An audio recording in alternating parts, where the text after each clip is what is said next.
అటల్ బిహారీ వాజపేయి గారి విగ్రహావిష్కరణకు రండి, కదలి రండి.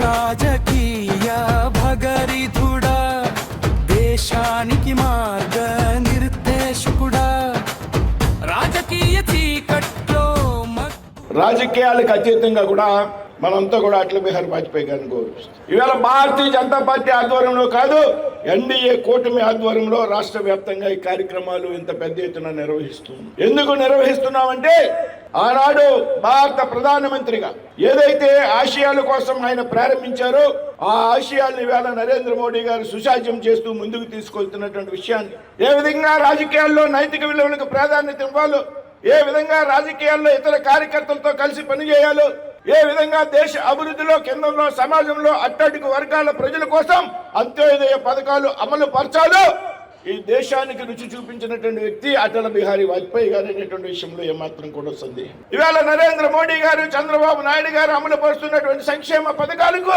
ఆనాడే శ్రీకారం చుట్టినటువంటి వ్యక్తి అటల్ బిహారీ వాజ్పేయి గారు. అటల్ బిహారీ వాజపేయి గారి విగ్రహావిష్కరణకు రండి, కదలి రండి.